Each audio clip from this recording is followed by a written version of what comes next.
क्या गजब का सिस्टम है, क्या गजब की न्याय व्यवस्था है जहां एक बलात्कारी, एक हत्यारा जेल में सजा नहीं मजा काट रहा हो। कभी 20 दिन की छुट्टी, कभी 40 दिन की, कभी बर्थडे मनाने के नाम पर तो कभी डेरा सच्चा सौदा के स्थापना दिवस के नाम पर। लगता ही नहीं कि ये जेल है, लगता है कोई रिजोर्ट हो जहां चेक इन चेकआउट बलात्कार का आरोपी राम रहीम खुद तय करता।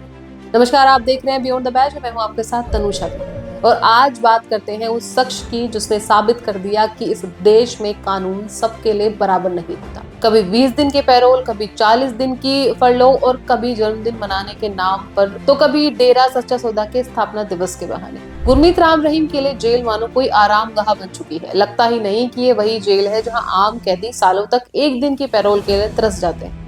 राम रहीम वही शख्स है जिसे 2017 में 2 साध्वियों के बलात्कार और पत्रकार रामचंद्र छत्रपति की हत्या के मामले में अदालत ने दो उम्र कैद की सजा सुनाई थी। अपराधी जिसे जिंदगी भर सलाखों के पीछे होना चाहिए था, लेकिन हकीकत ये है कि पिछले कुछ सालों में उसे 13 से ज्यादा बार पैरोल और फरलो मिल चुकी है और कुल मिलाकर 300 दिनों से भी ज्यादा वह जेल के बाहर रह चुका है। जनवरी 2024 से अप्रैल 2025 के बीच ही 5 बार रिहाई, यानी 365 दिनों में से 140 दिन बाहर। जबकि कानून साफ कहता है कि 1 साल में 4 महीने से ज्यादा कोई कैदी जेल से बाहर नहीं रह सकता। सवाल ये नहीं है कि पैरोल कानूनन मिल सकती है या नहीं, सवाल ये है कि बार बार क्यों।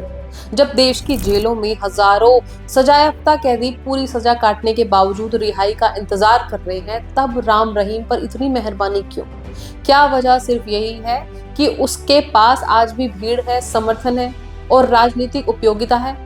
आम आदमी के लिए जेल सजा होती है डर, तन्हाई और पीड़ा से भरी, लेकिन रसूखदारों के लिए जेल मानो एक ब्रेक है जहां से बाहर आकर भजन होते हैं, वीडियो बनते हैं, तालियां बजती हैं और फिर कुछ दिनों बाद वापसी। माफ कीजिएगा, जेल नहीं, जैसे ससुराल हो।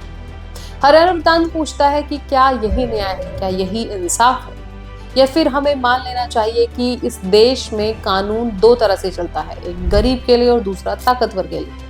राम रहीम का मामला सिर्फ एक व्यक्ति का नहीं है, ये उस सिस्टम का आईना है जो कभी बेहद सख्त दिखता है और कभी हैरान कर देने वाला नर्म। फैसला आपको करना है, लेकिन एक सवाल हम आपके लिए छोड़ जाते हैं। अगर दोषी इतने आराम से बाहर घूमे तो डर किसे होना चाहिए, अपराधी को या समाज को? इस पंचायत में आपका क्या फैसला है? सरकार और सिस्टम से सवाल करना चाहिए या आंख मूंद कर बैठ जाना चाहिए इस उम्मीद में कि शायद कभी चीजें बदलें?